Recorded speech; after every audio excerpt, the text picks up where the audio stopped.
San, setelah 3 hari berada di dalam dungeon merah, tim Sung Jinwoo mampu bertahan di hutan dan beradaptasi dengan lingkungan yang bersalju. Seluruh anggota timnya tidak ada yang tewas dan menikmati fasilitas yang Sung Jinwoo sediakan seperti pakaian hangat, makanan, dan minuman tanpa harus bertarung melawan beruang es karena seluruh kawanan beruang es dan pemimpin beruang es di dalam hutan telah dikalahkan oleh Sung Jinwoo sang Shadow Monarch. Bahkan, para beruang es sekarang sudah menjadi bagian dari tentara bayangannya. Berbanding terbalik dengan tim yang dipimpin oleh Kim Chul dengan semua anggota timnya yang telah tewas dibantai oleh monster akibat bertarung dengan monster yang lebih kuat dari beruang es, yaitu Yeti dan Elf. Tanpa makanan dan pakaian hangat, hanya Kim Chul yang masih selamat dalam keadaan yang sungguh memprihatinkan dan kelaparan. Sebagian kulitnya telah rusak akibat suhu yang begitu dingin. Begitupun pakaian armor yang sudah setengah hancur. Sebelum saya lanjut, jangan lupa like, komen, dan subscribe ya. Oh iya, siapa tahu ada yang ingin berdonasi? Silakan klik link Saweria yang ada di deskripsi ya.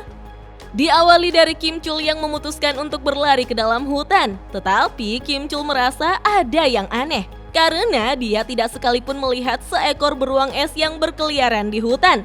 Lalu, dia dikejutkan dengan puluhan beruang es yang sudah mati.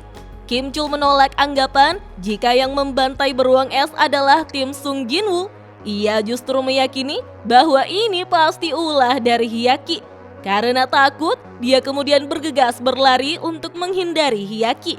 Di luar dungeon, benturan energi yang terjadi antara dua hunter rank S yang hendak baku hantam membuat semua orang di sekitar mulai panik dan mencoba untuk menghindar. Baek Yoon dan Hwang Dong-soo yang sudah dalam posisi bertarung kemudian dengan cepat menggunakan tangannya untuk menyerang satu sama lain. Benturan perkelahian itu membentuk gelombang energi yang membuat tanah di area mereka menjadi hancur. Saking kuatnya, pecahan batu terhempas sampai mengenai orang yang berada di sekitar. Siapa sangka Woo Jin Chul mampu menahan dua serangan hunter rank S yang saling bertarung. Dengan cepatnya, ia sudah berada di antara keduanya. Namun kedua lengan, setelan jas dan kemejanya sampai hancur. Hal itu membuat mereka sampai terkejut karena dapat menghentikan serangan mereka. Wah, Woo Jin Chul yang merupakan hunter rank A sudah semengerikan ini ya, berbanding terbalik dengan Kim Chul. Woo Jin Chul juga merasa beruntung tangannya tidak sampai hancur akibat menahan serangan dari dua hunter rank S. Dia pun menjelaskan bahwa Asosiasi Hunter Korea juga mencurigai kebangkitan kedua dari Sung Jinwoo. Namun, setelah mereka mengeceknya dengan menggunakan alat detektor kekuatan sihir 2 bulan lalu, Sung Jinwoo masih berada di rank E. Memang tragis dengan kematian Hunter Dong-suk, tapi Sung Jinwoo tidak memiliki kemampuan untuk mengalahkan sekelompok attack force. Mendengar itu, Ketua An tidak percaya bahwa Sung Jinwoo adalah Hunter rank E karena ia sudah melihat dengan mata kepalanya sendiri bahwa dia bisa menyelesaikan solo dungeon rank C. Apalagi kemampuan kamuflase yang pernah diperlihatkan ketika ia berusaha membocorkan rahasia yang Sung Jinwoo miliki. Hwang Dong-soo mulai berpikir jika pelakunya dari arsitektur Yujin yang telah menyiapkan jebakan. Kemudian Woo Jin Chul berusaha melindungi Sung Jinwoo dengan meminta agar mereka tidak mengincarnya lagi. Namun Hwang Dong-soo menunjukkan ekspresi haus darah dengan mengatakan bahwa ini semua hanyalah alasan untuk membunuh manusia, membuat Woo Jin Chul tak bisa berkata-kata. Hwang Dong-soo lalu membalikan tubuh sambil berjalan pergi dan dia sudah tidak berniat melanjutkannya lagi, lalu memilih untuk tidur saja.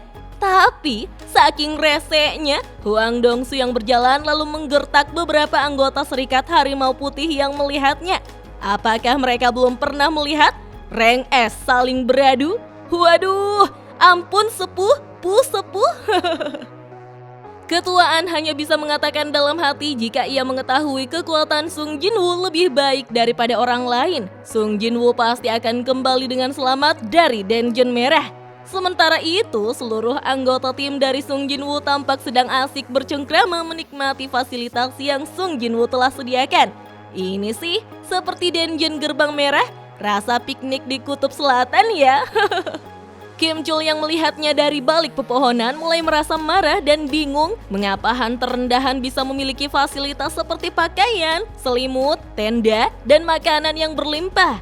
Kim Chul yang terbawa emosi kemudian berteriak dan menanyakan dari mana mereka mendapatkan semua fasilitas ini.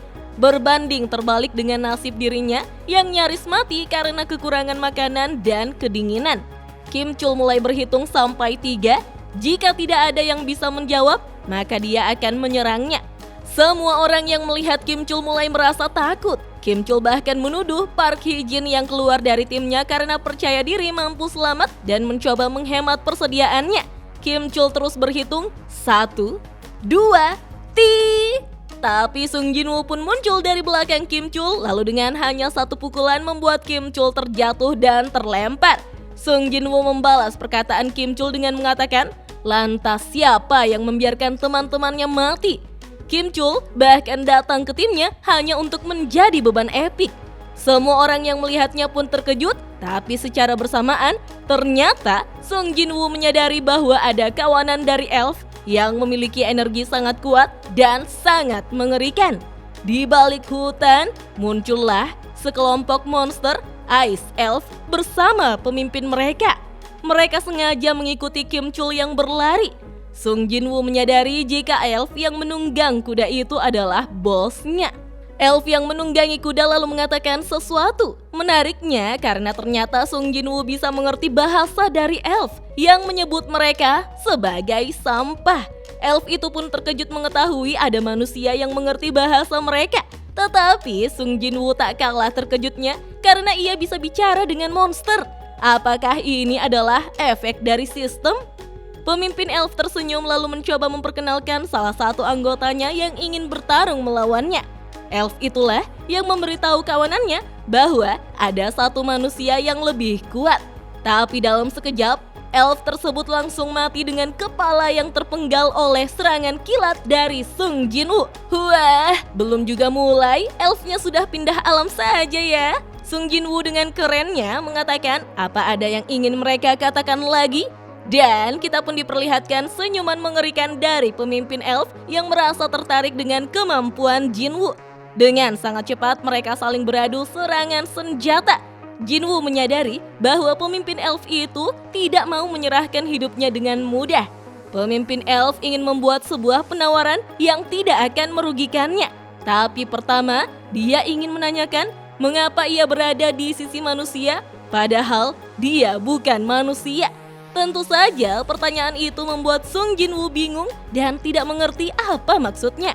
Pemimpin elf kemudian tertawa karena Sung Jin-woo tidak menyadari bahwa ada suara yang terus-menerus menyuruh mereka untuk membunuh manusia. Tapi mereka tidak bisa mendengarkan ketika berhadapan dengan Jin-woo. Hal itu membuat Jin-woo berpikir tentang perintah dari sistem. Kalau suara itu tidak berlaku bagi Jin-woo, ini pasti karena ia sudah menjadi player yang berasal dari sistem. Pemimpin elf mulai menawarkan agar mereka tidak perlu bertarung sehingga tidak ada korban yang berakhir sia-sia. Tetapi, pemimpin elf meminta manusia yang ada di belakangnya untuk mengampuni hidup Jin-woo. Mendengar hal itu, membuat Sung Jin-woo marah. Jin-woo lalu ikut bertanya tentang siapa sebenarnya mereka, dari mana sebenarnya mereka berasal, dan mengapa mereka membunuh manusia. Ketika pemimpin elf mencoba menjawabnya, tiba-tiba ada sesuatu yang menghalangi ucapannya, membuat pemimpin elf mengulangi perkataannya kembali dengan membujuk Sung Jin-woo untuk tidak bertarung dan menyuruhnya untuk menyerahkan manusia di belakangnya. Sung Jin-woo lalu menyadari ada yang aneh dengan kejadian barusan. Ia terkejut karena pemimpin elf seperti mengabaikan pertanyaannya. Wah, apakah itu ulah dari sistem yang mengatur mereka, minasan? Sung Jin-woo pun menolak penawaran dari pemimpin elf. Pemimpin elf lalu menyuruh Jin-woo mempertimbangkan rencananya bertarung dengannya dan pasukannya. Apa Jin-woo pikir bisa bertahan melawan jumlah mereka sendirian? Jin-woo pun menanyakan apa maksud mereka dengan jumlah. Dalam sekejap, Jin-woo sudah mengeluarkan Shadow Monarch yang keluar dari balik bayangannya. Semua orang yang melihatnya pun sangat terkejut dan tidak percaya bahwa Sung Jin-woo memiliki kekuatan yang dapat mengeluarkan prajurit hitam. Bahkan beruang es hitam juga sudah menjadi bagian dari pasukannya. Salah satu prajurit bayangan bahkan bisa meminta maaf karena telah menakuti tim dari Jinwoo.